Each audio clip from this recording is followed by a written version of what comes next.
You're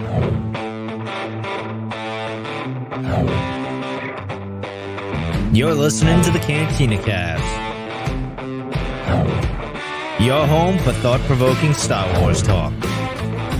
Join Albert and Jonesy in breaking down the latest news, trailers, movies, and of course, your favorite characters from a galaxy far, far away.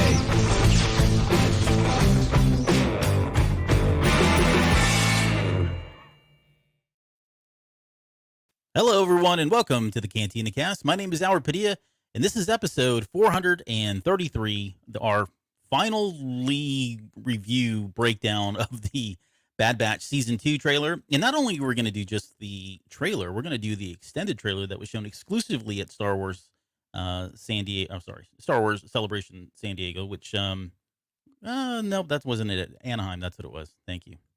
Hey, let's start the show. Well, hello, everyone. Welcome to the Cantina Cast. Yeah, Jonesy's laughing in the background here. I was looking at the wrong thing. But we've got two trailers to talk about tonight.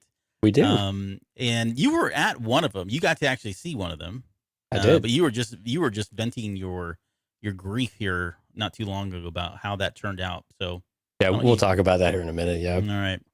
But yeah. All right. Well, let's get into this. So we got a couple things of news. I know you're kind of a jerk. So why don't you go ahead and kick us off on the first one here? Yeah, unfortunately, we lost someone very near and dear to Albert's heart, but also just an icon, of course. Olivia Newton-John passed away this week, so that's really sad news, and she will be very much missed. Yeah, and Albert's choking back the tears right now. As soon as that happened, I threw on Xanadu on repeat, and in fact, I texted Jonesy and was like, or actually, he texted me, "Hey man, you okay?" or something like that. Right. And I was like, "Whoa, yeah, I'm already way ahead of you, buddy.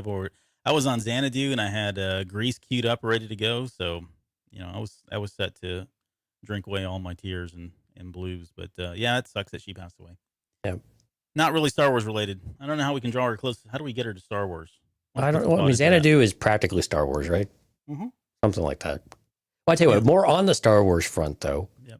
Is Disney Plus Day is in exactly a month from yesterday, so September 8th. And then, of course, that leads into D23 Expo over that weekend, too. So we are expecting a number of news items. The studio showcase is on Saturday the 10th, which is going to have your Disney, your Marvel, your Lucasfilm, all your major blockbuster type of events that we would expect to see. And, of course, the investor call or the Disney Plus Day was a bit of a bust last time. But, with it right up against D23, I expect to get a bit of a mix of information from each one. But is there something in particular that you were expecting us to get confirmation of in all of that? Well, I kind of want to, if I'm just asking, if I'm just providing what I would like to see or hear without any kind of confirmation or even maybe logic applied to this or reason, I'd like to hear what's going on with the movie front. I think that seems to be, I'm willing to give them a little bit of time, and I think we've all given them time, especially since they've kind of pretty much stopped talking about movies altogether, right? Pretty much.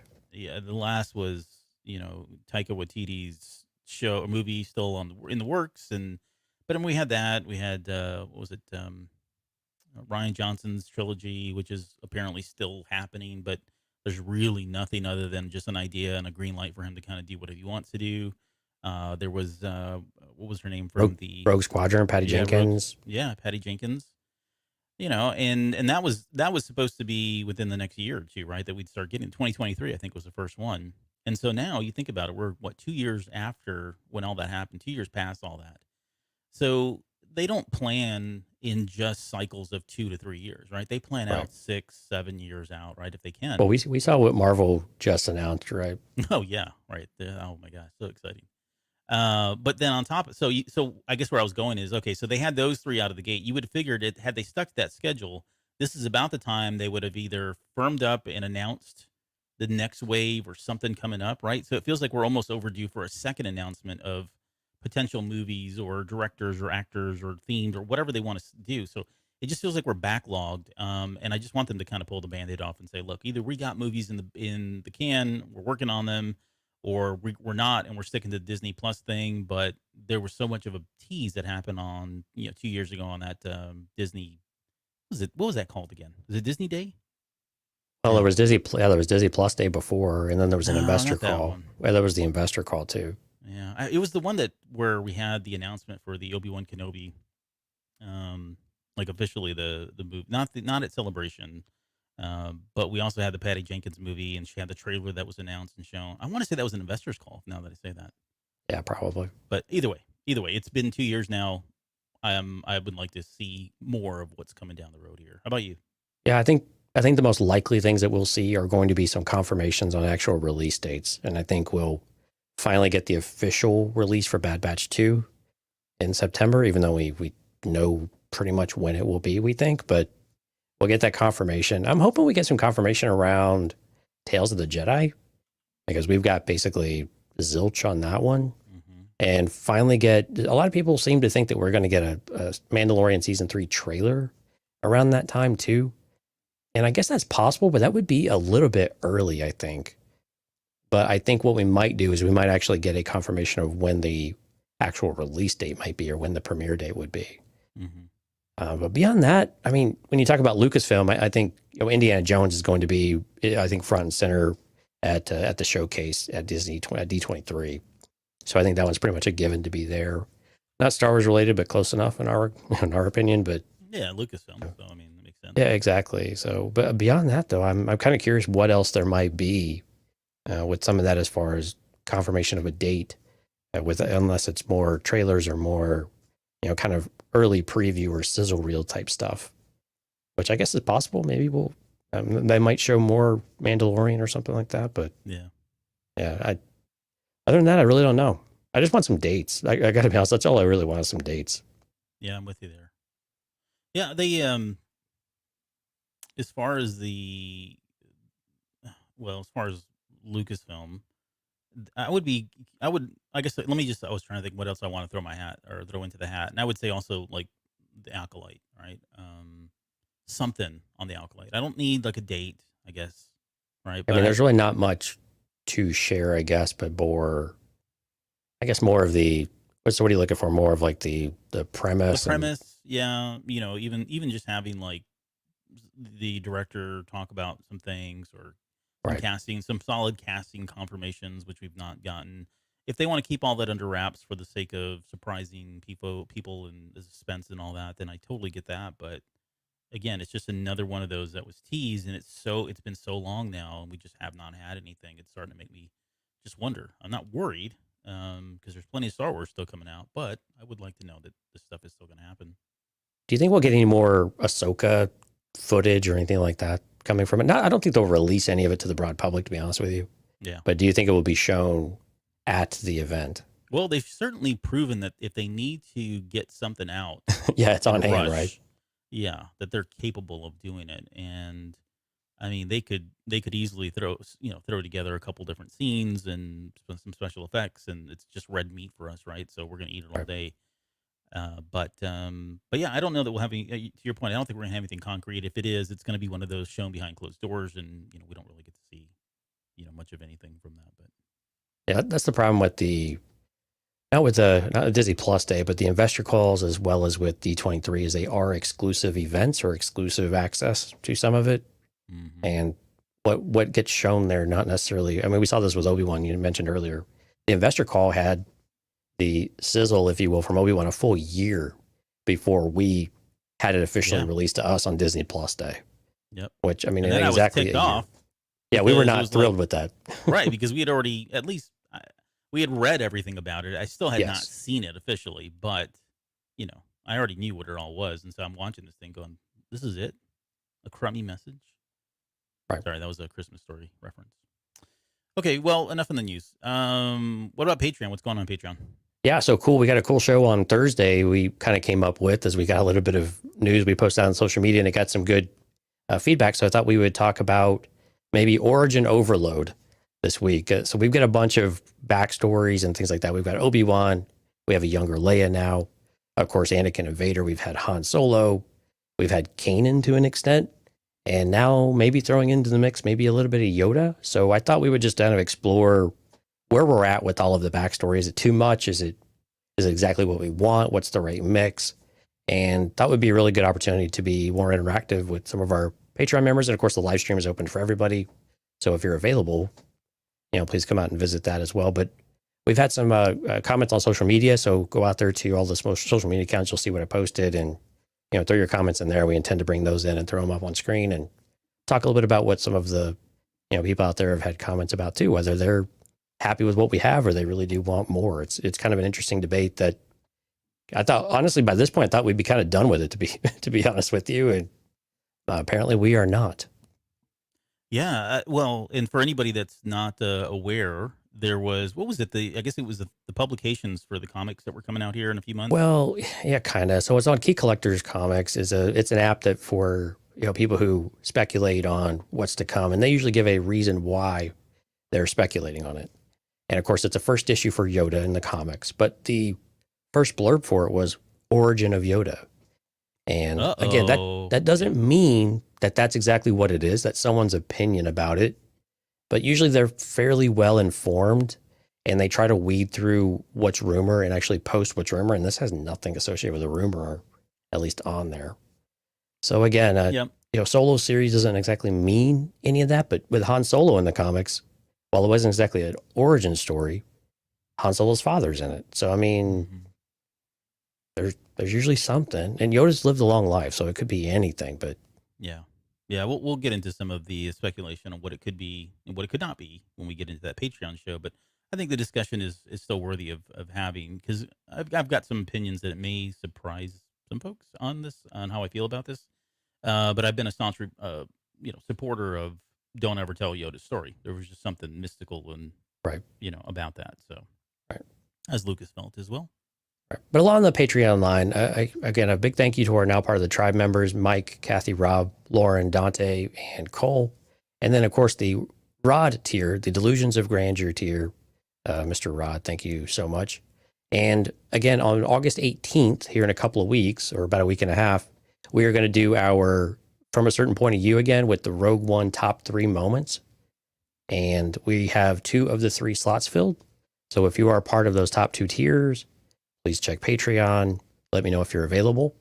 If no one's available from that, then we will, take some, we'll approach some people and see if they're available and go from there. So, but if you'd like to have a first crack at it, please go check out patreon.com/thecantinacast, where it's easier to remember for me, cantinacast.com/Patreon, and check out those top 2 tiers, and that will give you an opportunity. And then I can ping you and say, hi, welcome to the club.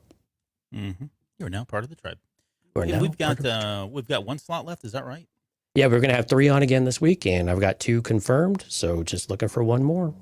And if we can't, that's fine. We can roll without another person. So, but we would like another to be on the show. Yes. So come on, man, don't be scared. Right. And we'll have a fresh voice on. Yes, we'll have a fresh voice on this time. Rob's going to join us, so that'll be really cool. So we'll have a little shakeup of what's going on, and got Lauren so far on board too. So Lauren's here. And Lauren's here in the chat along with Jorge, Rob, and Jonathan. So pretty exciting times. Okay. Are you ready to talk about this? Let's do it. Let's do some Bad Batch. All right. So first off, we're obviously well behind.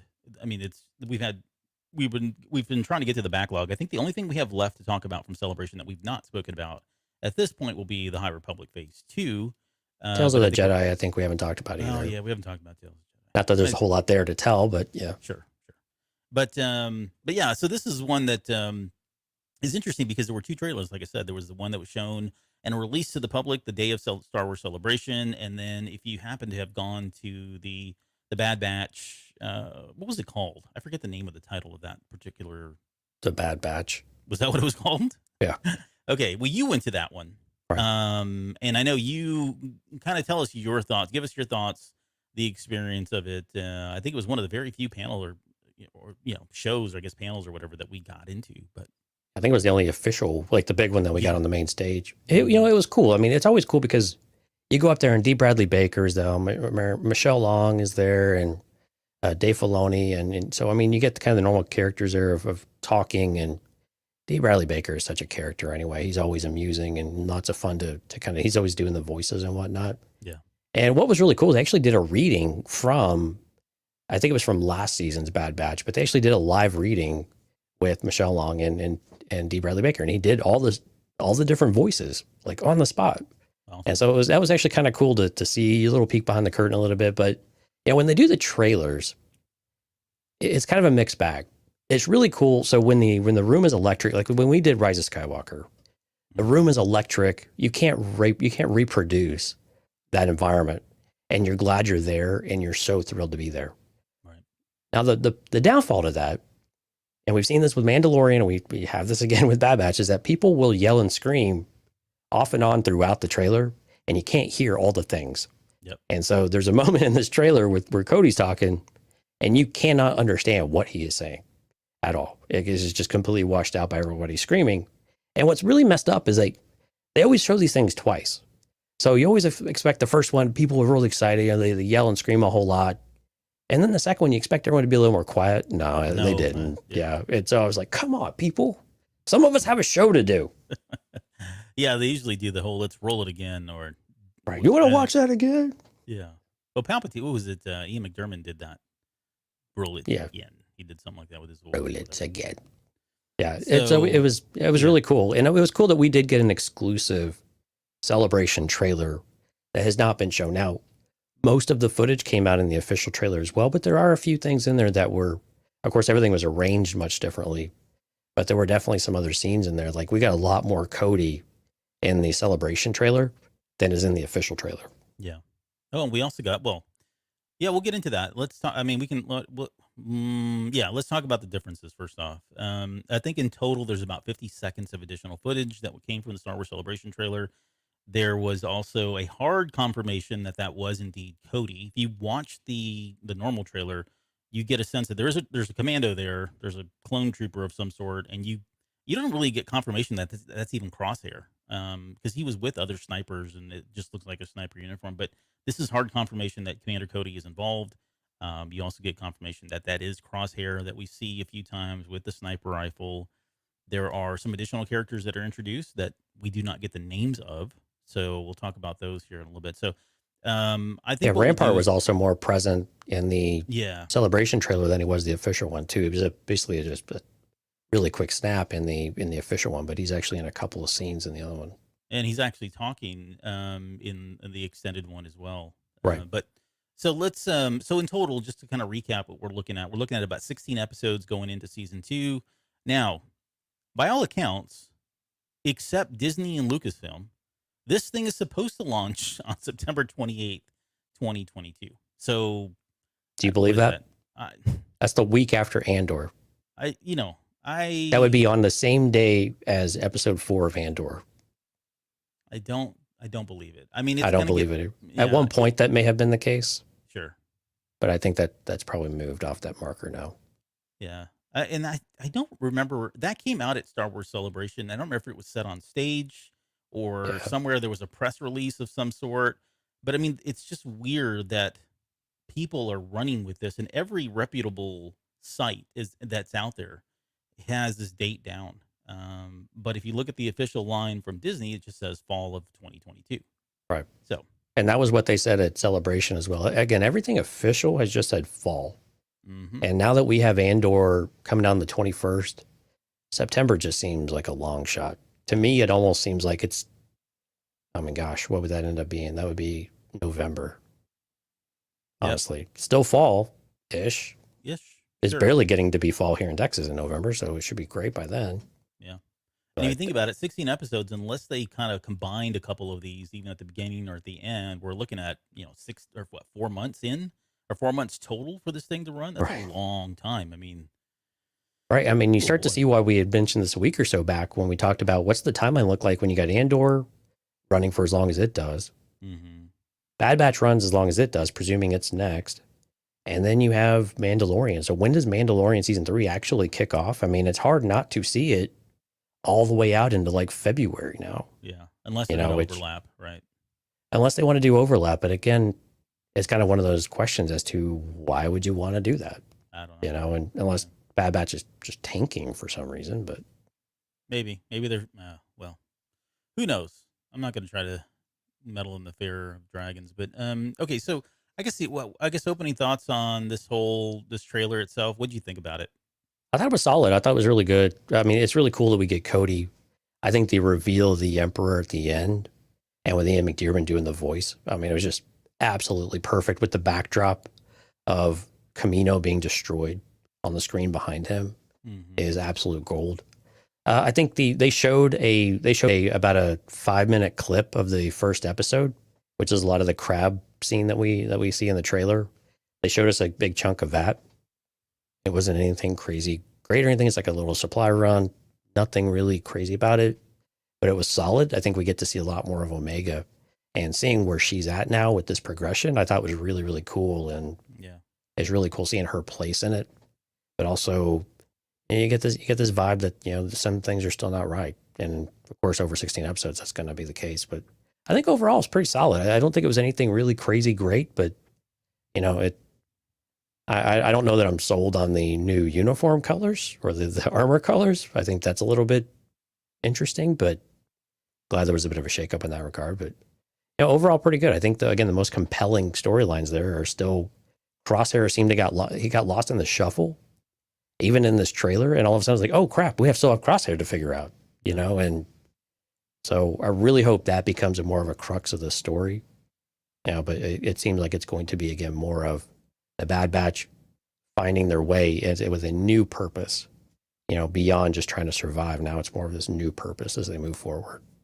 Yeah, I enjoyed the trailer as well. It certainly had everything that we wanted to kind of get us ramped up and excited for it. The extended trailer was more, the one at Celebration was a better trailer, not because of the footage, but the way it was cut and edited, it led up to a bigger reveal.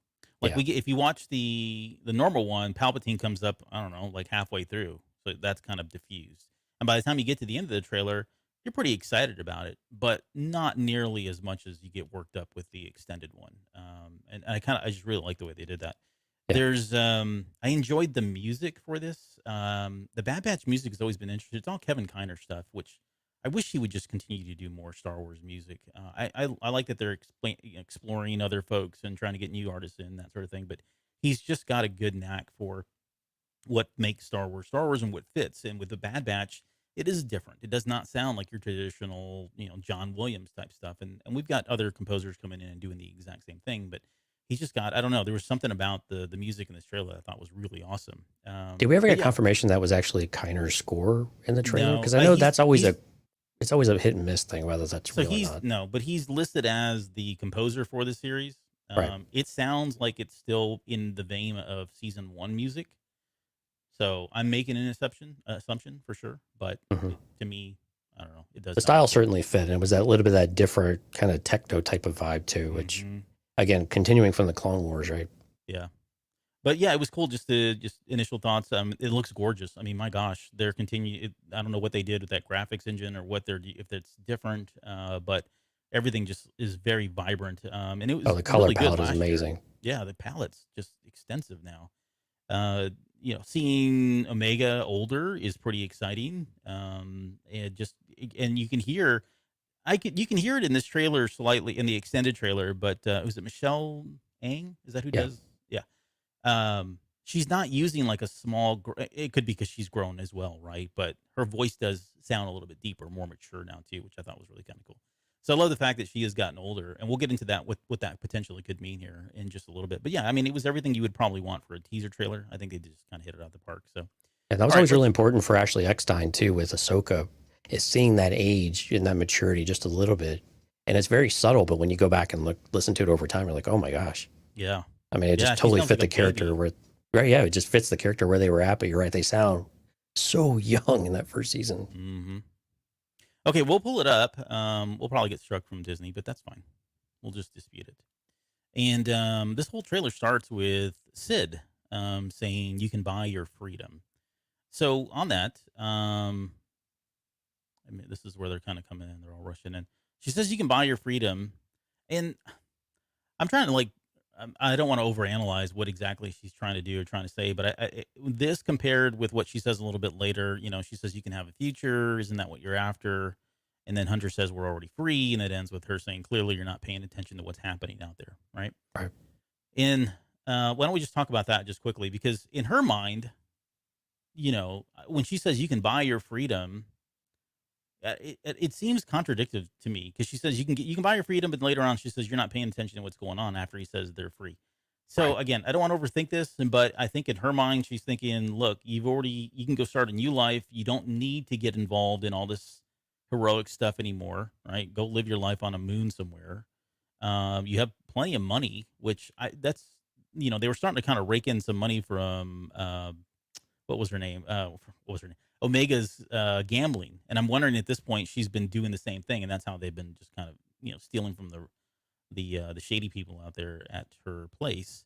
Thing is, well, what do you think about that exchange? Because on one level she is correct. As much as they think they're free, they're not, because what's really happening around the galaxy is the Empire is starting to kind of squeeze, their clench their fists, continue to grasp the galaxy as a whole, and it's only a matter of time where even if you do feel like you're free, you're really not because of the tyranny that's happening.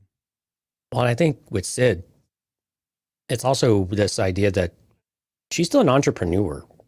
And so she still wants to make money. And so I'm not putting it past her that she's trying to manipulate, might be a bit of a strong word, but saying, look, if we score this big job, you can do whatever you want with it. This is that proverbial big payday, the job to end all jobs. If I just do this one job, I can retire type of trope, that we get in all sorts of Ocean's 11 type of things, right? All that. Yeah. So I kind of view it a bit from that perspective. But again, if those types of saying that you can buy your freedom and whatnot, I do agree with where you're going, though, is that the perspective of Hunter saying that they're free, they can do what they want. And Sid's point of view of the galaxy is actually constricting around you. You just don't know it. And we got this in Andor, right? This is such a great combination with Andor, that the Empire is slowly, grasping and choking, and putting the galaxy in this chokehold. You just don't even know it anymore. Yeah. Even though you see examples of it and they're still very early, it's this, this is going to start to be very much more apparent than maybe it already has as we go through the season. And Sid's, what Sid's telling them is just going to become more and more apparent to them. Although I got to be honest, but I don't know how it could be any less apparent by this point, Right. Yeah, they're in the midst of, and right in the thick of it all. So they can see what's happening around them, especially with, the destruction of Camino, which we'll come up to here. We'll talk about as well. So interesting, I guess, in this first scene when they're kind of coming in, they're attacking these robots. You can kind of see them on there on the right-hand side. These robots show up a little bit later. It's part of all that scene, part of the same scene. But of course, what's kind of cool is you got Echo leading here in the front, but the big kind of, moment is right there when you see Omega, who doesn't look like she's that much taller, although she seems older. So maybe she's not growing as tall as she is out. I don't know if that makes any sense. But she's wearing armor of some sort, and she's got a helmet now, so that's kind of cool. And she's carrying the bow that she picked up in season 1. She was pretty proficient at that a little bit later. Oh yeah, she's definitely grown as a soldier, I guess. Mm-hmm. So that's good.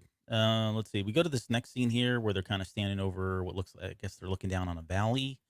This gorgeous shot right here. Yeah, this doesn't look like any place that I'm familiar with. Could be wrong. Galaxy's pretty large. But this, who knows? Maybe they're going down there. You can see like these little huts. Right. Can't really see on this screen because the resolution's not as high. But if you go watch it, looks like there is a village of sorts down here. Maybe a river that's dried up of some sort, or I don't know, ravine. Yeah, and all these lovely like blue canopies. Yeah, I don't know if they're trees or whatnot, but yeah, this blue kind of vegetation coating some of it is absolutely gorgeous. And this is where you can also see their new armor. So what is it you don't like? Is it the orange color? I just don't understand it. Of the armor? No, I think it's the color palette. I just don't understand they're all being a bit more unique maybe, but I hope there's a reason behind the weird clown colors that they've kind of picked, because it seems like black would have been the most effective. Yeah. Like what we have with Crosshair. Right. So I just don't know. I just don't know that I understand it. Yeah, we'll get some better shots of that here in a little bit. Okay, next scene. This is a couple quick shots. You've got Wrecker looking over at Echo. Sorry. Yeah. No. Yep. Tech. And yeah. I brought her out. I got to show you guys. So here we go. The visor he's wearing. If you look, like here's the SWTOR headset from Razer. A lot like it. You're really similar, huh? It really is. I wonder if that's where they got it from. So yeah, he's a big fan of SWTOR, I guess. But yeah, no, there's really not a lot to say here. I also noticed they got a little bit of yellow accents. In fact, Hunter's blade a little bit later has that yellow on it. I Yep. don't know if you're, we'll get to that here in a little bit, but and then we've got Hunter looking over at Echo. This is interesting because he's not wearing his armor here. And I think this is, to me, this looks like an attempt for them to kind of go incognito, dress as civilians of some sort. And I don't remember if it's, excuse me, it is in this trailer. At the very end, Omega's wearing the same kind of style of outfit. She's got like Hmm. a blue denim top and like a red scarf of some sort. But what do you think's going on here?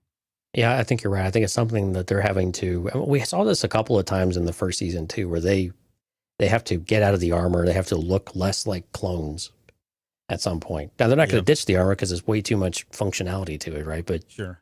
they can't wear it 100% of the time, especially if they need to go out into into town for supplies, or they need to get out and do something, or if they're going undercover, like you said. And the flavor of the trailer that we're getting is that Echo in particular seems like he wants to have them be involved to get, we already know that he wanted to go with Rex and believes that they should trust Rex.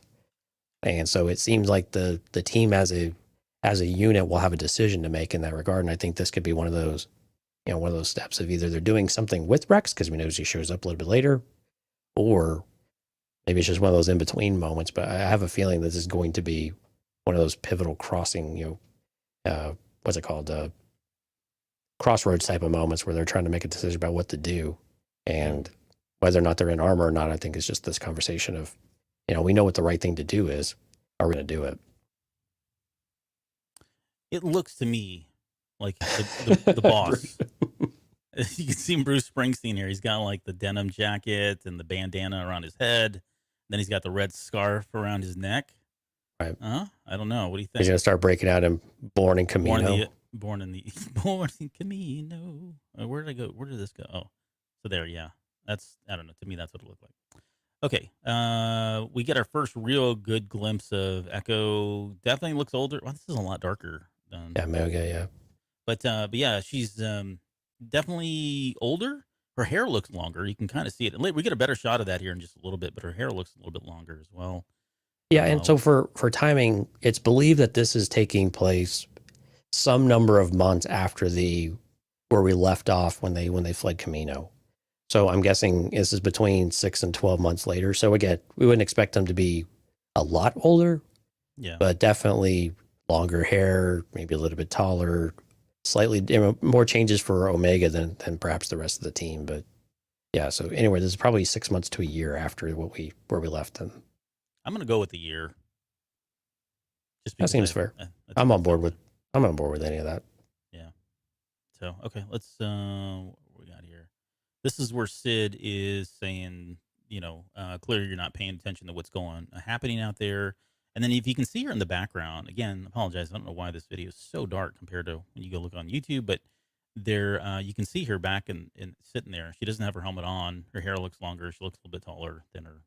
But that's definitely her working. And again, why is Omega detached from the group again and looking like she's on the outside looking in again? I don't know. She's sitting at the kids' table probably still, or maybe she's on a pad of some sort. So I don't know if they've got her preoccupied, or knowing her, she's probably doing something, decrypting something or trying to solve something. I would hope they haven't regressed. That was a big part of their character, like their team development by the end of that first season. I would hate that they would have regressed in some way. So I'm going to give her the benefit of the doubt and say that she's out there doing. And I don't think we're getting any feel in the trailer that they've regressed in that regard. If anything, it seems like they've finally trusted her. She's got more of the gear. She seems to have more responsibility.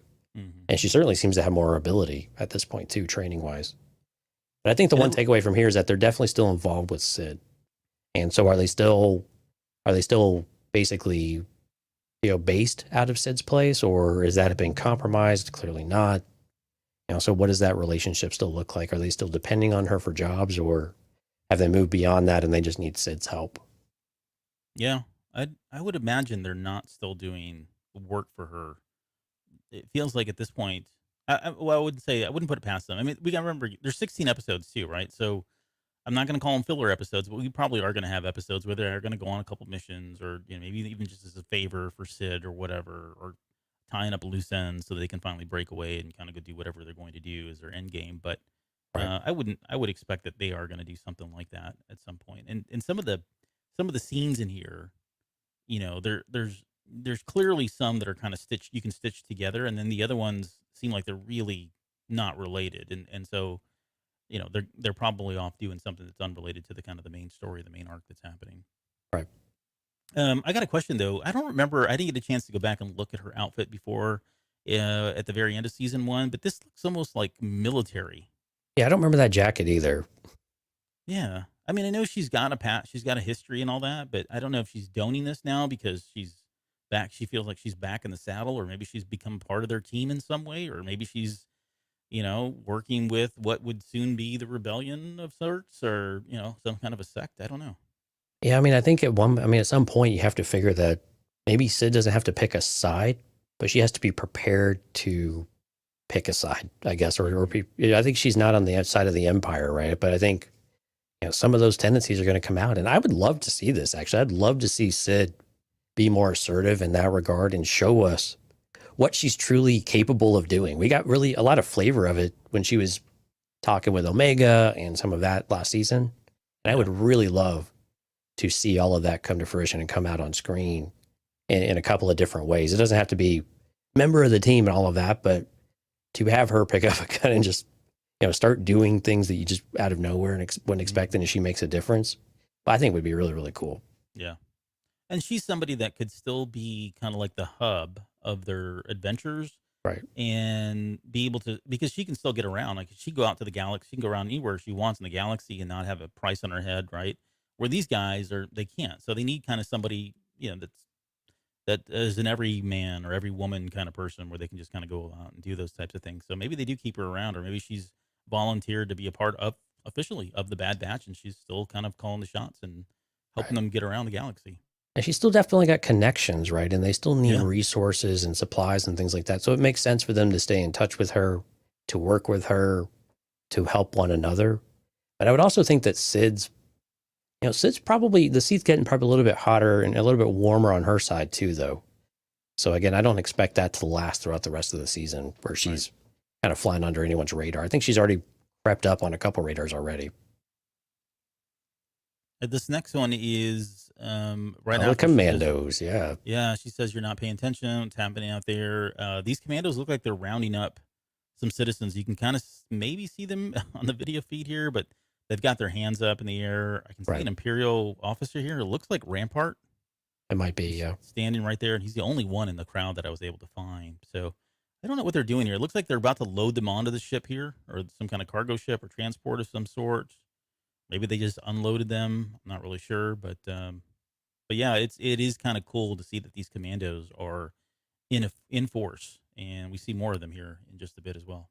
Yeah, it's interesting that they're going to take a more front and center approach here, because we do see them linger on shots of the lead, who again I don't think we've had any confirmation of who the lead Republic commando is, if it's a Scorch or someone like that. But they do seem to linger on those shots just a little bit more than they. I mean, they did this in season 1 though too, and they didn't really give us anything. So Yeah, but I really hope they do make these a bit more prominent. And again, these are the replacements to the clones. These are the elite, that they have of what the Bad Batch used to serve. this is Omega in the next shot here. She's kind of ducky behind. Looks like she's playing cat and mouse with. And these are those robots we talked about, the droids at the very beginning, the round head. Yeah, likely from that same episode or scene. Yeah. Yeah.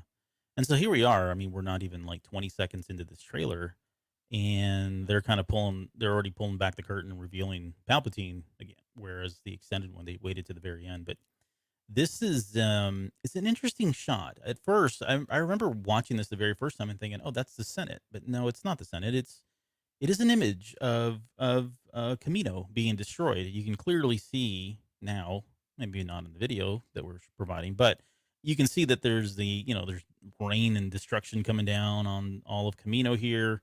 Looks like this is some kind of holo projector. And knowing Palpatine, I mean, he's coming up here. He's got Masameda standing next to him. it looks like one of those Senate pods. So maybe it is in the Senate of some sort or some kind of imperial building, but it does look like he's giving some kind of presentation.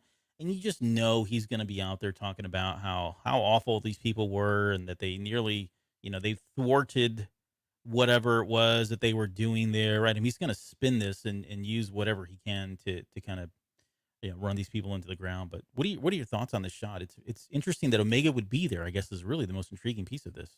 Yeah, I mean that's the question about where it's at. And when you look in on the edges of the frame, it looks like those are Senate pods, with the little light glow around it. Mm-hmm. And this definitely does look like the Supreme Podium. Chancellor's thing because you see the logo on the front of on the dais there. Yeah. So it definitely seems like they're in the Senate. I just don't remember a giant screen being there before. Right. But there's a Star Wars, I can do whatever I want.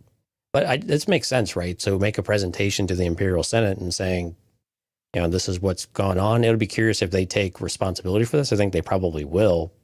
We have destroyed the facilities on Camino, and the last remnants of the Clone Wars are now behind us, and so on and so forth. Maybe they try to villainize the clones. I think it would be great to get some closure around what the galaxy views the clones and what the story of the Empire is for, how they bridge this out to the public about what they're doing, or do they? I mean, not that they have to, but I think from a viewer perspective, it'd be nice to have some sort of closure around that. But how she got here and why she's here on Coruscant, presuming that she's on Coruscant and she's actually here in person, I am at a loss. I don't know. I can't think of a reason why she would be here.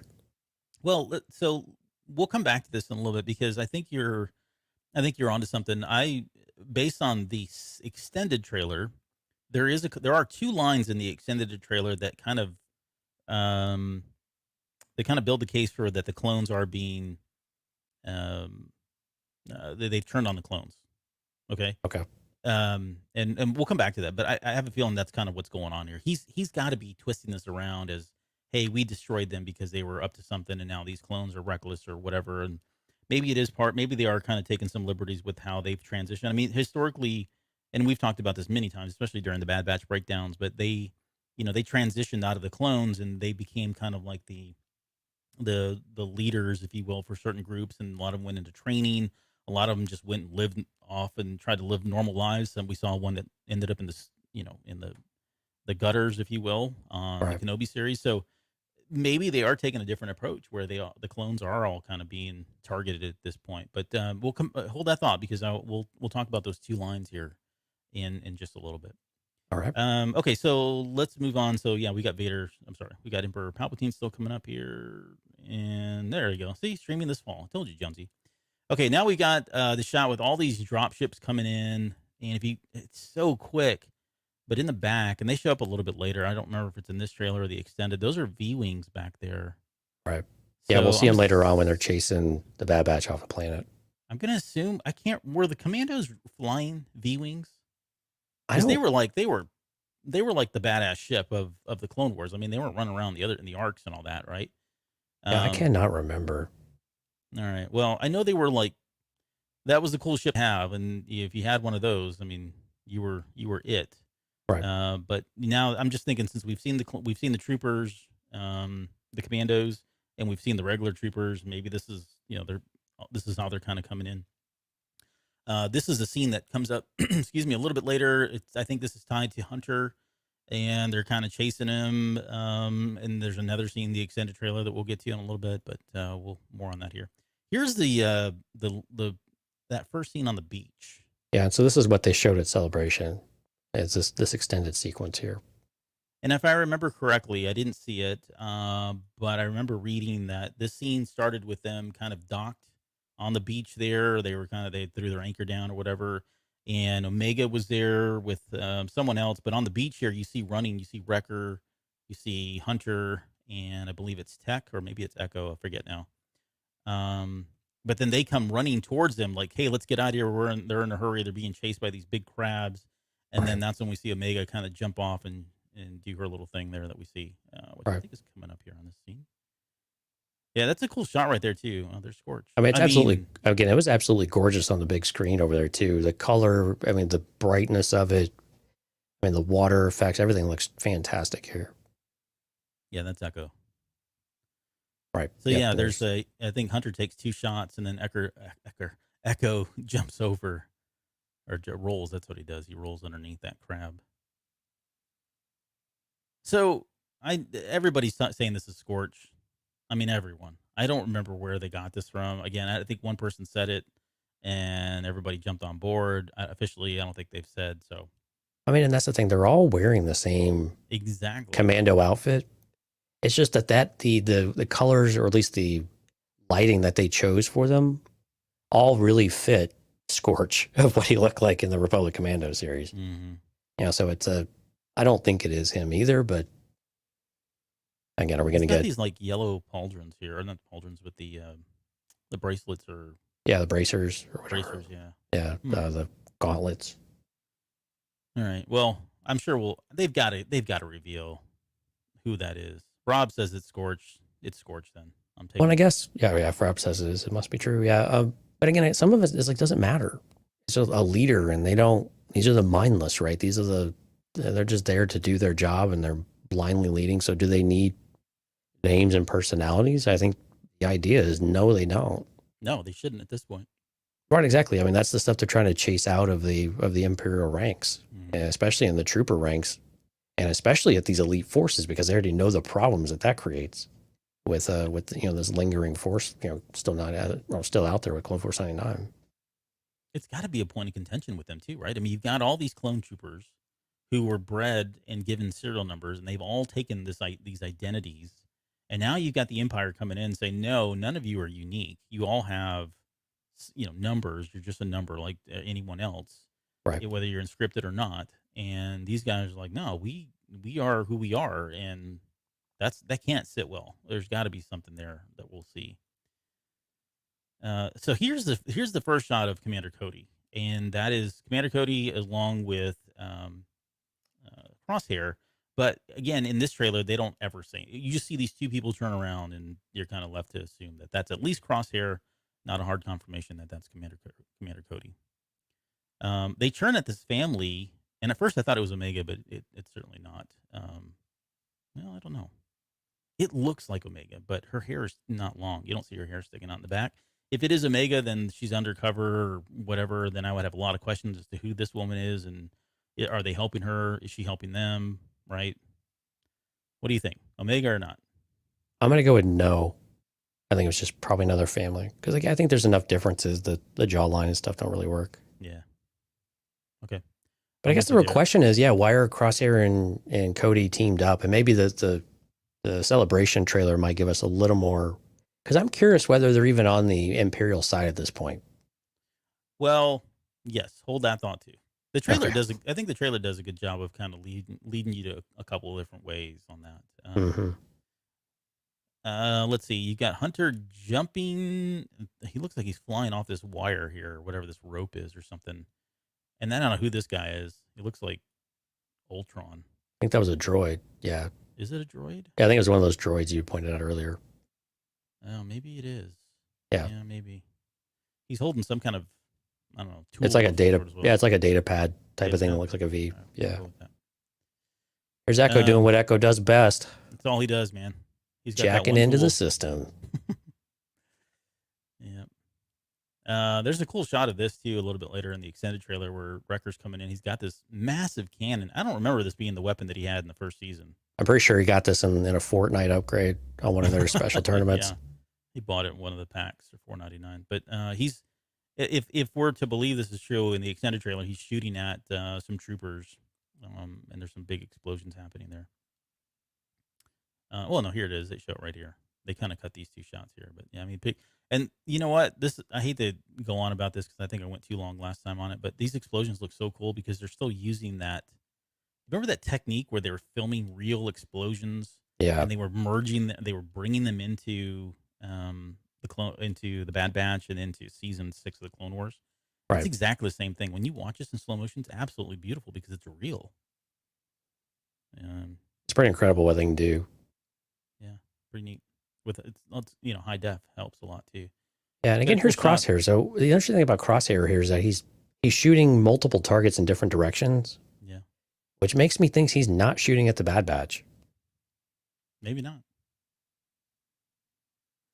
Yeah, I think it's like he's covering almost. Yeah. And I don't think those two shots are together because he wouldn't have that kind of firepower. But the next shot is just this big explosion with a bunch of people. Can't tell if Yeah, they're flying humanoids around. of some sort, but they're just flying after the explosion, going in all directions. Here we get Hunter pulling up on the, it looks like the Havoc Marauder. Yeah, and here's the other starfighters you were talking about. Yeah, those are the V-Wings right there. Mm-hmm. And so he pulls up as the V-Wings are coming in. Yeah, I guess he's being traced by these drop ships. The V-Wings are coming at him from the front. And he's pulling up, and they kind of collide and explode. I'm wondering, too, if this is all right after. Again, more in the extended trailer, I think. But I think this might be right after they get off of, as they're leaving Camino. Because we see these same ships there with the Star Destroyers, and it looks like they're leaving a water planet of sorts. So this could all be part of that same sequence, which would be kind of cool because we get to see it pick up from there, you know? Yeah, it would be. I mean, but that also, okay, they're going to show the leaving of the planet, but then do a jump forward in time. Yeah. I mean, that would work. I think that would work. I think that would be just fine. Right. I mean, it'd be a cool way to kind of wrap things up because it's been a while.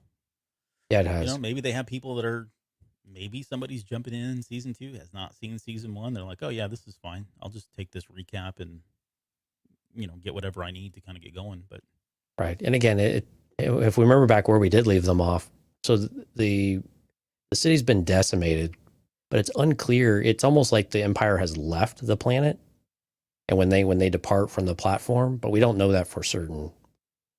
And then we definitely don't know how Crosshair got off the planet yet either. Yeah, there was a lot of speculation about that. But I think if the Star Destroyers were out there, then they probably did have teams that came in and swept up or looked for survivors or whatever. And that would make sense. If they were trying to get off of it, they would still be out there, and they identified them and targeted them. They know that they're still out there. Yeah, because the Star Destroyers pulled back after Camino was sunk, but they could still be in orbit around the planet, and you wouldn't necessarily be able to see them in the sky, right? I mean, they could be. But then again, to be devil's advocate, though, go back to what Hunter was saying before. We're already free, so do they think they're free because they think they're dead? And so maybe this is a different point where they've run into Imperial trouble after they've been outed. Yeah, that's true. That could be it. This next shot is, so Hunter's flying up. You can't really tell here. Let me see if I can go back just 1 second. He's got this little, yeah, you can kind of see it in his hand there. It looks like a grappling hook of some sort. It fires a line, and he's kind of going up while Omega is coming down, and he catches her, or she catches him. I don't know, whatever it is, but she's saving. But it's interesting because down below it looks like there's fire or lava or something. They're in a cave of sorts. Yeah. Now the next scene here is basically like a mining type of group of people, and that could be all in the same place because it looks like there's a glow. I can't tell if it's just the lights or if it should glow against the rock, but. Definitely some sort of mining installation here. Yeah, and in the background. Is that tech in the background? Yeah, it's tech, and then you can't really make out Wrecker in this particular video, but he is there. And so the question I had was whether or not, were they supporting these miners from the back and suddenly something appeared in the front, or, are these two in the back and suddenly, you've got Hunter and Echo in the front and they've kind of trapped them on this bridge of sorts, but they have these little hammers. You cannot make out what these are, but they look like little hammers or some kind of like tools or something that they pull up. They all start pulling them up like they're going to get ready to fight with them in some way. But yeah, I don't know. It's interesting what this could potentially be. The next line is interesting too, because he says, this is where Hunter says, we'll take all the allies we can get. Right. And then we get this barrage of characters, starting with this Mardi Gras looking character who's purple and yellow. I don't know what this is. No idea. If he's a droid, she, person. I don't know what they are. Like if they're a droid versus a human being of sort, or a humanoid of sorts. Are they living? I'd imagine they are. But if he says we'll take all the allies we can get, and they show this person, I'm going to go ahead and ship him. So I'm going to say this person's a good person in some way. Maybe. All right, so here's Cody. This is what I was talking about earlier. So Cody's kneeling down. How do you know that's Cody? That's not Cody. They show him in the extended trailer. Yeah, but I mean, the trooper is like he's in this white. I don't know. It's Cody. I'm assuming it's Cody. Either way, whoever this is, that's that's Hunter's dagger, his vibro blade. Right. And then you got, and see, and then the way I was reading this is this next shot is that same person right here, and he seems conflicted of sorts. Yeah, and I can't tell what the scar is, and I don't remember what Cody's under the helmet looks. If the scar is really confirmation of Cody, but again, that kind of looks like the brig, of sorts, right? Mm-hmm. And so this is but again, why would he be wearing armor if he was in the brig? What's on his back? I don't know. Some sort of thing. He's got like antennas coming out of his arms, which I mean was consistent with Cody's, 212 outfit and armor. Did he have a pack on him, like a jump pack? Jump pack, no. I don't think he had any kind of pack on him. Actually, that's what it looked like to me. Okay, well, I guess to be determined on who that is. Here's the one that got everybody excited. Yeah. So Gungi, what is it? The Padawan that we saw in the Clone Wars, and he's got his lightsaber hilt is made of wood. He's got the green lightsaber. And I don't know how we get there, but there are definitely other Wookiees in this trailer as well. And in the extended trailer, we get a couple more scenes. So, in fact, we get one of the coolest scenes here in just a minute that I think it's the coolest scene. Oh, wait, so Rob's chiming in. Hold on. He says, sleep easy tonight, gentlemen. Wikipedia confirms it is Scorch.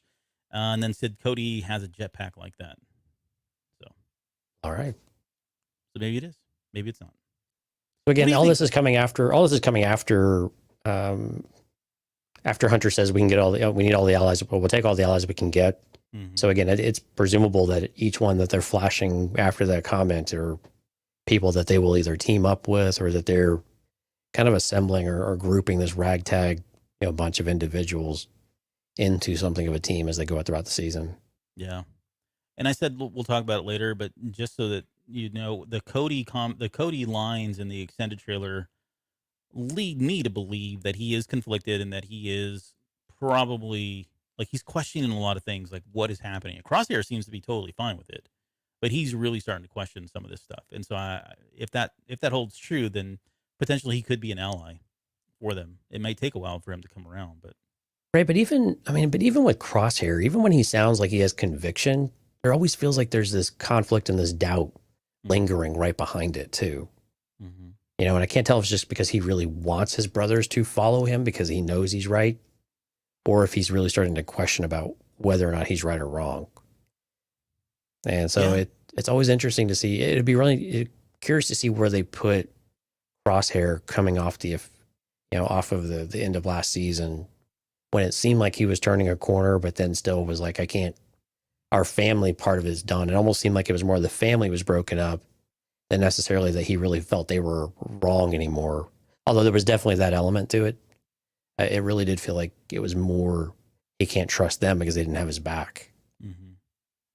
Well, and he was siding with the Empire because they did have his back, right? They were kind of taking care of him, and there were people talking about how the pay he was getting paid and all that. But at the same time, if the Empire is, putting all the clones out to dry, then maybe that's enough to push him over the edge to feel like, okay, maybe the only safe place for me is either to go back to the clones or just stay neutral because I can't trust either one of them. But somebody like Cody could be, if that the Empire isn't what they used to be, and even if he is conflicted with Order 66, that could be enough for him to kind of, jump over to the other side as well. Yeah, we know that Crosshair knows what the Empire's doing. They know he knows they're phasing out the clones because he's been training them. Right. And he's not super impressed with them. Exactly. Yeah.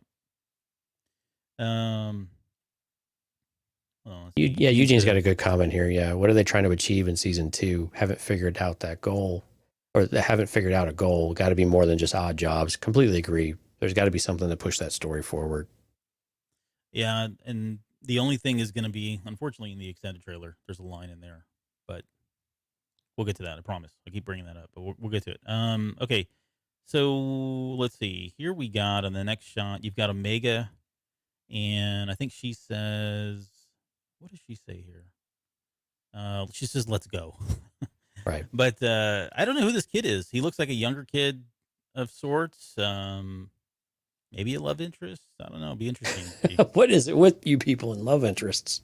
I'm gonna ship them. I don't know. But he definitely looks a little bit older than her, but not. Yeah, not I don't too know. old. I don't approve. He's too young. He's too old for her. He's still all right, Dad. Calm Yeah. down. We already talked about that shot. And this is interesting too. We got Tech, who looks to be flying in some kind of a ship. And I thought it was a ship at first, and then they cut over to this next shot, and it looks like he's in a race. Yeah, these like pod looking things. Yeah, it's almost like a pod racer, but not exactly. You can see it here in this next shot. Looks like Mario Kart. It does. It looks like a Mario Kart. So I don't know if this is how they're earning money or it's a bet. I'm not sure what is going on here. This is probably one of those side type stories that maybe has a plays into the larger story overall, but is going to be called a throwaway episode. We get more there a little bit later. We get this shot here quickly of what looks like Omega and Wrecker, and they're kind of getting blown from a big explosion. I mean, does that almost look like Sid's place? No, that can't be Sid's place.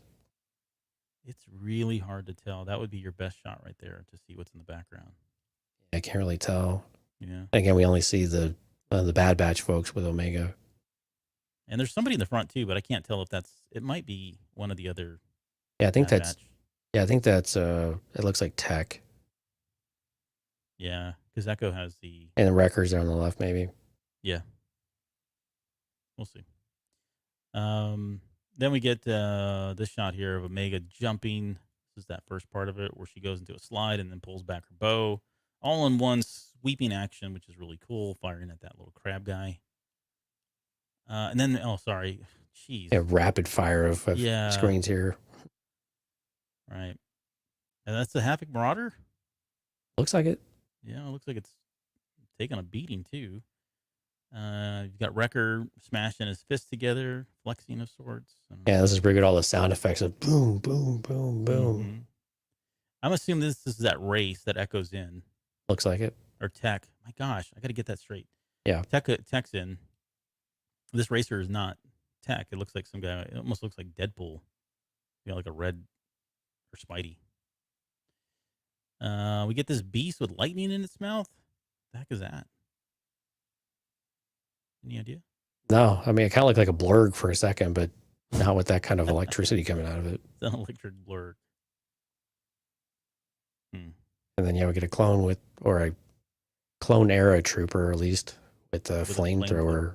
Taking out battle droids. Yeah, B1s.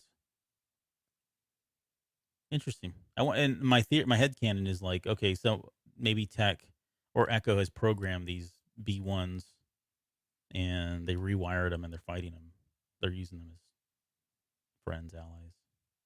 Quick shot of clone running in. If I can get it up here. There. There's some droids in the background. You can't really see them, but they're very thin, tall, and they're lifting boxes or crates of some sort. Omega without her helmet on.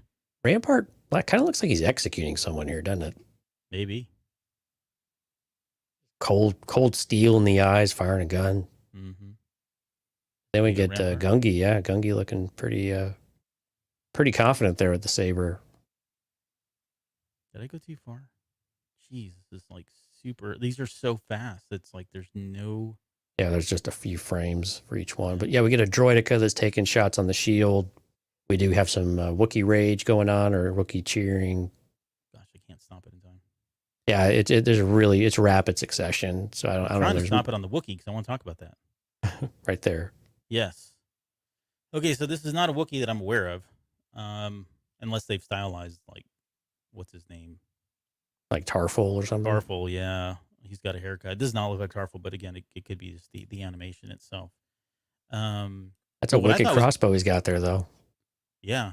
No, for sure. He's got a pretty darn cool looking crossbow here. But The more interesting thing for me is what he's writing. So, did you ever play?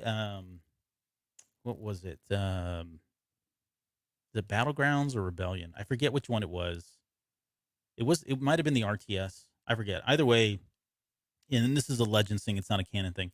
But the Wookiees had Katarns that they would ride, which were like these Mhm. dragon-looking things that were, and they had. This is what they rode into battle. And so to me, it does look like a dragon. Like these are either the wings or maybe the ears. You can kind of see some spikes here as far as what's wearing, but there's maybe no doubt in my mind at this point that this is a Katarn, and they That's a brought good it. catch. Yeah, I think you might be right there. Was it? I can't remember if it was Rebellion or if it was Empire at War.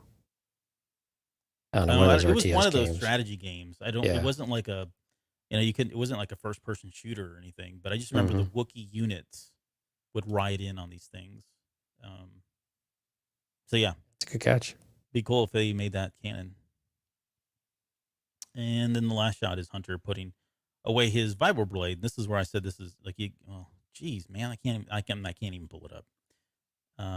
You can kind of see it here, but it has the yellow inscription stuff with the red as well. The It's our electric. title card, so you can always just throw the title card. Is it really? I didn't realize. Yeah. So yeah, that's why I said it's that the vibro blade that the other clone had earlier on seemed to be Hunter's. So Yeah. Still wearing that sash. A red sash around his neck. oh or yeah, Scarf. very stylish. I think this is where he echoes the word. Or no, we get the next one is Rex. Yeah, Rex. And let's get to work. Let's get to work. Got Tech saluting, saying goodbye. I don't know. Wrecker cracking his knuckles and his neck. And then that final shot of Omega putting her bow on. And this is where she's wearing that same outfit, the same kind of style look that Bruce Hunter Springsteen has. wears. Yeah, that Bruce Springsteen has. Yeah, it's seriously, she's got the red going on there too. So She's even got like a little communicator on there now. mm-hmm. So that's the official trailer. Okay, now we're not going to go through. I just pulled up the extended trailer. First off, I don't know. I can't remember who uploaded this thing, so apologies. Credit to whoever did it. There's a few different versions of it out there. Yeah. Okay. I didn't catch where I got this one from, but it's more focused on like it starts with a flashback. You can see Rampart here, and you can see the death of Camino. You get a voiceover saying Camino was our home, and it says the fate of all clones is now sealed. So that plays into some of the other lines here in just a second, but that's my first indication to me that the clones are starting to be targeted as well for whatever reason, to be determined. Right. And the program is officially over. There's no, all the clones that are out there, borrowed time, not important. Again, these are mostly recaps from the end of last season. Yeah. Okay, so here's that first shot. Yeah, and you You can see the Star Destroyers there. Yeah, exactly. Um, And that looks like Camino, right? it does to me. Yep. It seems And like it they're has a lot more being- land mass, but Oh, that's true. I hadn't. Yeah, maybe. tough to tell. Well, this is either way. I feel like this is tied to the scenes where we had the drop ships and the Absolutely. V wings, because you can see them and you can't see them again in this trailer, but you can see them. Or you can see them. Someone really needs to teach the Empire how to do a proper blockade. I have mean, a they're problem with awful at blockades this. in general, though. They do, yeah. I mean, it's a globe. So if somebody's on one side, Just go to the other side. just It's go fine. 180 degrees to the other side and leave. But that's just me. But that's Star Wars, and that's how it works. Okay, so shut up. Okay, this is a new scene here. You've got Hunter and Wrecker. They're kind of in a village or cityscape, and there's drop ships flying over their head. I mean, these are super fast. There's really not a whole lot here. That we've seen before. That we've seen before. Okay, so I don't know who this person is. She's new. She looks like she's kind of tall, slender. She's got like purple curly hair that's all kind of wrapped up into like with a I don't even know what that would be called, sash or something. Yeah, some sort of sashes for a bandana type of thing. I'm out of my element here, but this is where she says all clones are on the run from the Empire. So much for quality control. Right. And so if the clones are on the run from the Empire, this is where I feel like, okay, so maybe they are going after them, and this is what's going to be enough to kind of push the, if they're, going back to what Eugene asked, is like, what are they trying to achieve in season two? Maybe it is like just saving their brothers or the liberation of these guys, or maybe they're being imprisoned or being forced into, whatever, indentured labor of sorts. And I mean, that may be just one piece of it, one aspect of it. But that is interesting that the Empire would be against all clones. What do you think about that? It's possible because there's another part of me that's like, okay, that's over. Maybe there's more than that. Maybe it's just like she's meeting these 4 clones, kind of like what Sid said last season, where what's considered, you guys are all wanted, wanted men, wanted clones. And it could be a bit of her, like, it doesn't make any sense. Why are the clones on the run? And again, I think some of this speaks to the state of what does the galaxy think of the clones? Do they even have any idea what's going on with the clone army, or that it's being decommissioned, or they're being potentially hunted down? Or is it really just the Bad Batch? It's just a really unique, group. But again, it kind of goes back to what is she? But you see there's a helmet behind her on the wall, a clone helmet, just kind of there. I don't know if it's a trophy or what. Yeah, but it's kind of a peculiar decor. Yeah, she looks like she's a pirate or smuggler. Just from, Yeah, definitely kind of a dealer, a swindler, a bit maybe. Yeah, definitely a common people, just trying to make ends meet. Yeah, that is an interesting line. All clones on the run from the Empire. So much for quality control. Yeah, it's kind of funny. It is. Okay, then these are all okay. So here's a new shot. So, and there's 2 pieces to this one. You've got Echo. Just kill me now. I know, Just right? kill me. You have Tech in a cave, what looks to be in a cave with Omega. And I say a cave because it looks like there's a water reflecting. It's like a reflection pool or something, yeah. Or maybe they're at a river or a cave somewhere. I don't know. But Echo tells her, Tech, can we just end the show? I'm like, I really don't even want to do this anymore. So Tech says something, the first part's kind of cut off, but it says, we have to adapt. That is what soldiers do. And then Omega replies back, we're more than that. We're family. So they're having a heart-to-heart conversation here. And this is interesting because of all the people, Tech is having this conversation with Omega. It seems like they've lost another member of the team, right? They've been disconnected again. They've been lost. I mean, we kind of had this type of thing when Hunter was, gone before. And so it leads to believe that they've been just, they've been, oh God, what was the word? We were having a hard time with words tonight. But anyway, the group's been broken apart for some reason. And and again, who would be, it seems like it'd either be Wrecker or Hunter. And so again, seems like it'd make more sense with Hunter if they feel a bit lost, that for some reason they've lost touch with him or something's happened.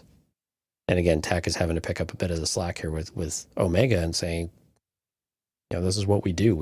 When there's something facing us that we don't know what to do, we just figure it out. Yeah. But again, she's always tied back to the family aspect too, that no, we don't just figure it out. We go back and we take care of our own. This is a new shot here. You can see who I think is Hunter and Wrecker. They're kind of backing up and they're shooting these clone troopers. Yeah, they're stunning them. All right, so more stun. Well, again, we think they're clones. It's tough to tell what's a clone and what's a stormtrooper really now, is, right? Especially right now. No, you're right. So we got that. That's a really quick shot of Hunter jumping on somebody with a knife, his vibro knife. And this is where you said, like, you can see it on her face. Like, she's really down right now about something. Something's not going right. Yeah, and you can definitely, this is where you were saying, you can really tell that she is older with the longer hair. I just find it fascinating that Tech, of all people, like, he's so, like, not the person I would think would be having this conversation. So we saw this a little bit last season, though, right? He was starting to come around. No, you're yeah, right. And it was. I think it was really cool seeing him to be the one that has some sort of emotional grounding. Because I mean, Echo seems pretty hard where he's at, right? Wrecker is seems a little robotic at times. A bit, yeah. No, but he also has a very firm. But he also has a very firm ideal of what's right and wrong, about what the right path is and the wrong path. Mhm. Wrecker, like you've said in the past, is kind of like this big child that, he wants to go smash things, Yeah. but doesn't necessarily have a huge thing, but also has a big heart. So he kind of just goes with whatever way he feels like going in the moment. Hunter's very calculated, but Tech, while very calculated, seems to be the one who's kind of showing that emotional grounding. I like the idea of him and Omega having a stronger relationship. Yeah. It looks to be the case here. That's the Havoc Marauder. It looks like it's taken off from some kind of a spaceport. They don't seem to be chased here, Right. so it's just a quick scene. There's a lot of these. Like, who knows where this is even at? It just shows the group here. Here's the armor and the color palette's kind of interesting. Yeah, it looks like they're just outside their ship, maybe. Maybe, yeah. Can't tell what the staircase goes to. That's her. We've seen that. Yeah, This this is is a new all shot where he says, "We got that. You got that right." When after she says, "We're family." I don't think the two are tied together. right. That's the opening shot. We've seen that already. Commander And Cody. yeah, and so no, this is So there's a lot of darkness here, and what they did is they gave us the lines of Crosshair. So you hear Commander Cody say Crosshair, and then you hear Crosshair say Commander Cody. So they're kind of, I guess, meeting each other for the first time. We don't get to see it, but we hear it, and this is where everybody loses their freaking mind. Right. We don't get to hear much of that beyond anything else. This looks like a spaceport, maybe an Imperial spaceport of some sort. It's hard to tell. Yeah, a bit. But it is all part of that same Cody and Crosshair kind of scene, or at least that clip that they showed. And this is okay. So here's where this is where that part gets cut. You mentioned there was a part that gets cut out. I saw somebody, and I didn't get a chance to write it down. I'm killing myself now. Someone translated or transcripted what it said, but the gist of it was Cody was questioning what was going on. Like, this didn't feel right. And then the only thing that's audible because of the screaming in the scene is Crosshair coming in saying they're soldiers. They do what needs to be done. Like, he's justifying the acts that's happening or whatever it is they're doing. And for Cody, it didn't seem like he was okay with that. So Right. I think there is going to be some conflict here between the two based on that. It'd be really cool if we did get a little bit of a Kenobi drop too, if he really has had some sort of shift. But again, this is all beyond the Jedi at this point. What's curious about this scene is it appears to be a clone trooper statue Yeah. or something on the far right. I wonder if this is Wayland. Do you remember the mountain at the very end of season 1? And Yeah. it was confirmed that it was Wayland because in the audio descriptions, I think it said Wayland. And we did a whole show on this. What was the name of the show? Mounting speculation. Yeah, mounting speculation. It was a Patreon episode if I've got my Yes. wires correct here. But we went into all kinds of theories and details about what Wayland is. So go listen to that if you want to know more. Go hit her up on Wikipedia. But I'm wondering if this is what this facility is, because that, at least in Legends, the Wayland was a cloning facility, and so that would be the only reason I would think they would put like a clone statue that tall, right, within these halls. And it looks to me like he's giving Cody a tour, right? Like, it looks like the way he's walking around, Cody's kind of looking at everything, and Crosshair is just walking around like he's been here before. He's been here for a while, so I'm starting to wonder if maybe he is kind of giving him the crash tour of what's going on, and he's been brought in to help out. And can we tell what armor Cody is wearing here, though? Is he in the whites, or is this his 212 armor? It is really tough to tell from that angle. Yeah, let me see. I know we see his normal armor later, but I think this might be the black and white. So it might be him that you were talking about earlier. Yeah, well, he's got that. It looks like he's got some kind of a jetpack or a backpack. Yeah, the pack. Yeah. Or maybe that's his elbow. I don't. That's his elbow. Oh, well, no, he did turn. You can see. Oh, there you go. Yeah. Yep.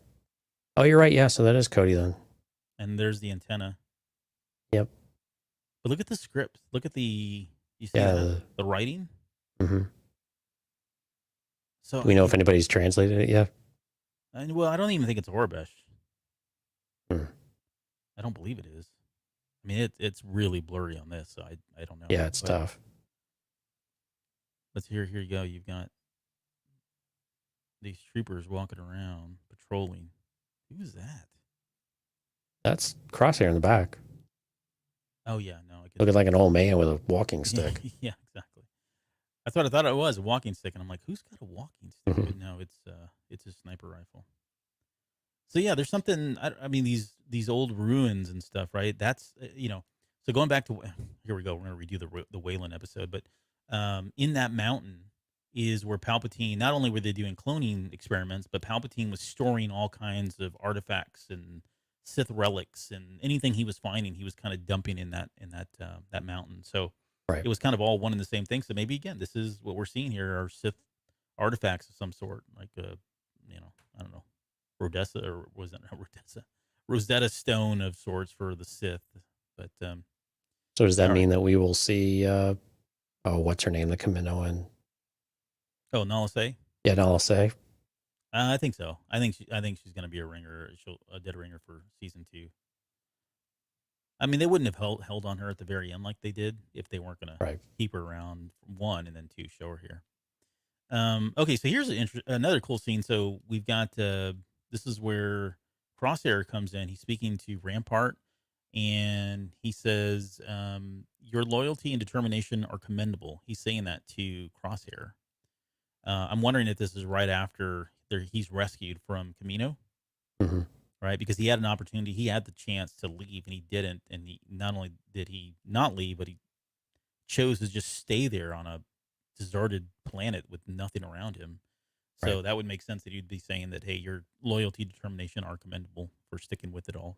But you always got to wonder what Rampart truly believes, because we also know that he is just It's a waiting. snake. Yeah, he's waiting for any excuse to not only end the clone program altogether, which he more or less has, Mm-hmm. but to also end any clone because he just doesn't see the value in any of them anymore. Stuff's here. Welcome, Steph. A couple quick shots, no pun intended. You've got Crosshair. See, this shooting makes stuff. it look like Crosshair's shot is blowing something up or hitting Yeah, something maybe. explosive. It would have to be like a gas tank or whatever, right? Yeah. There's that Again, shot. playing up the idea that he is still hunting the rest of the team. Yeah, what is this guy? Well, Sid says in this little quick shot here, where is it? Yeah, things he get says, if dicey. things get dicey, that's where you guys come in. I don't know that, and she is talking to the Bad Batch. You can see Wrecker, you can see Omega. We get this weird bulbous looking creature with a Yeah, with a claw robotic hand. claw. Yeah. Talking to Omega. This is a cool one too. I like this. Like these guys, I don't know if they're bounty hunters or they're mercenaries that have been hired. Kind of look like I get a Gamorrean over there with a gun. Well, yeah, Cool. there's a Gamorrean, there's a Trandoshan. I think that's supposed to be a Trandoshan right here. On the far left. Mm-hmm. This is Yeah. a Duatin. Yeah, Doatin, yeah. I don't know what that back one is, that little guy. I could not make out what that thing was. Even in this shot here. Like this Trandoshan looks like it's got like red tips on it. It's like if it had hair, Mm-hmm. it's got like red tips on its hair. Yeah, they look kind of cool. I like them. Who knows who? Again, I would imagine they're part, like maybe again they're mercenaries or somebody that was hired by Sid or the Bad Batch, or they're going to be escorting them. Knowing these guys, they'll probably just turn on them at some point. All right. But yeah, that's new. That's a shot that we had before. It's quick. This is all new footage, but it's just so fast. I mean, it's really hard to tell what the heck's going on. Again, gunfights probably from the same scenes overall. But here's a curious one though too. The Marauder coming into where this gap of a city, it looks like a city, but with this gap in the middle of a big circle. Well, I can't. Let me see here. The way I couldn't. There's the mountain. The way I saw that city is like the left side looks dead, void of color, and the right side has color. But I can't tell. It's if just that's a shadow video. and sun. Yeah, or the video quality is just crappy. It's hard to tell. And there's the mountain. There's Wayland at the very end that we saw in season 1. Lots of mysteries there. Could lead us to the heir to the Empire story. More on that later. Yeah, with Joris Seboeth. Yep. That's a new shot. That's where Wrecker's firing that cannon again, shooting clones. Or And again, he's Imperial. shooting stun shots though too. So again, they're trying not to kill, which again is interesting and unexpected. Yeah, it's a kid show. And then Come on. I'm just kidding. Well, this is where they cut this next part where Rex says, let's roll," or whatever. What is it? Is that what he says? Oh crap! I forgot what he said. Anyways, Yeah, I don't think we wrote it down. It's Rex. It's the same one he said. "Let's get to work," is what he said. Yeah, let's get to work. Yeah. I was just too lazy to scroll up. But they kind of show all these characters really fast, and so we see Gungi here pull out his lightsaber, and this is why I hate Windows PCs. There was a new character that they showed here after they showed Gungi. That's where I was right here. Yeah, so Rex says, "Let's get to work." Gungi ignites his lightsaber. Havoc Marauder being chased by the V-Wings. Maybe Scorch. No, Rob said it was Scorch. It's Scorch. Another shot of the Havoc Marauder leaving another. This is probably that cavernous, some of the cavernous shots that we've seen so far. Right. And then there's that. The Trandoshan. Yeah. Kind of looks like a Trandoshan, right? It does. With a flamethrower. Yeah. It's so quick. You can't really tell, but it did look like a Trandoshan holding a flamethrower, which should be a lot of fun. Lots of explosions.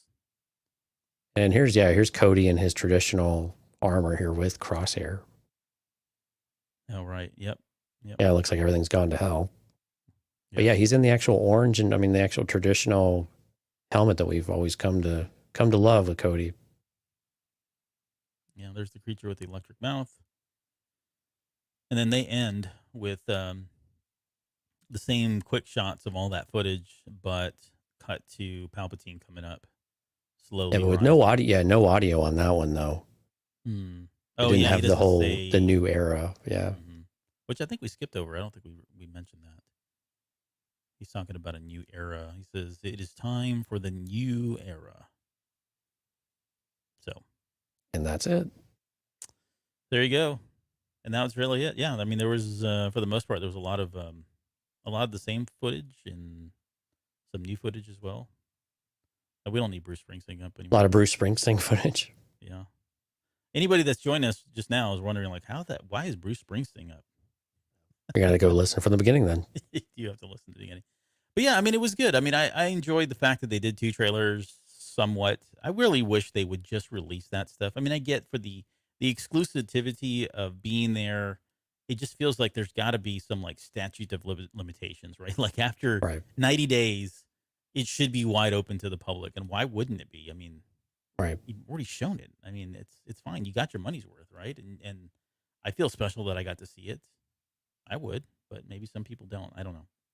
I mean, especially since when you go see those things in person, it's more the experience than what you're actually seeing. Right.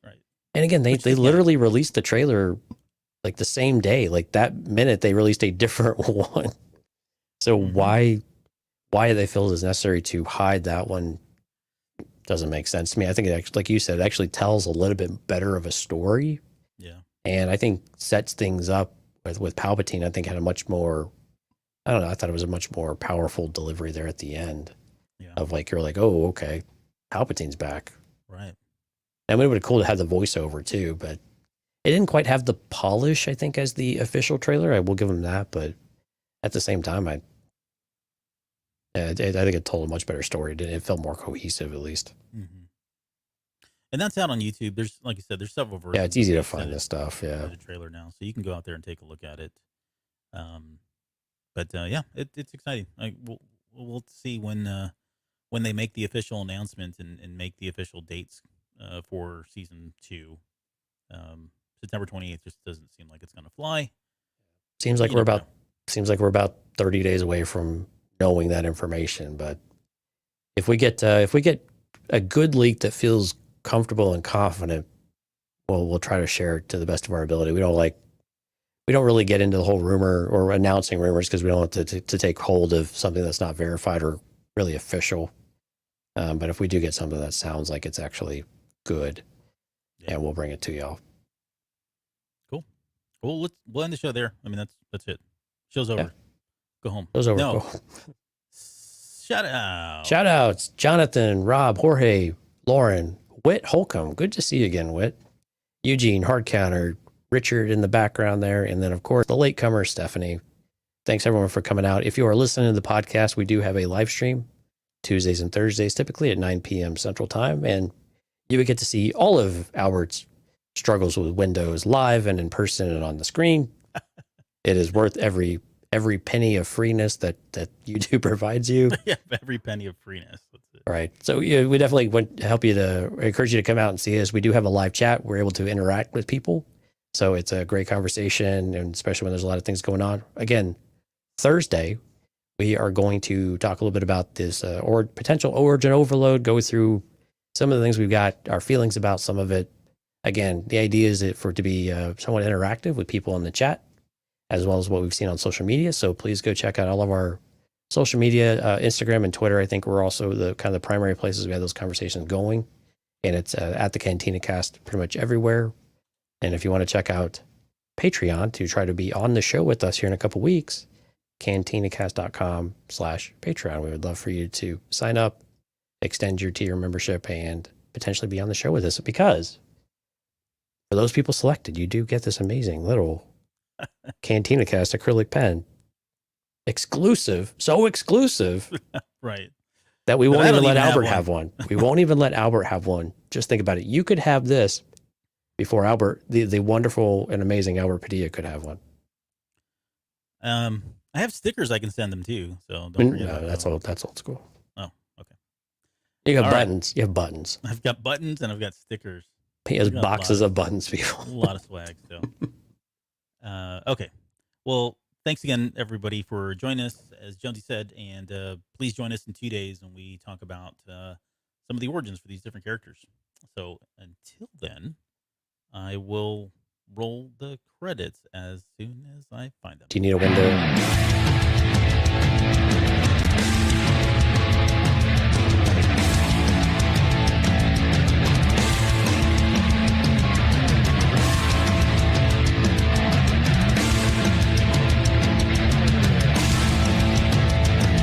You're still listening? Wow, that's amazing. Well, I'm here to give you the disclaimer.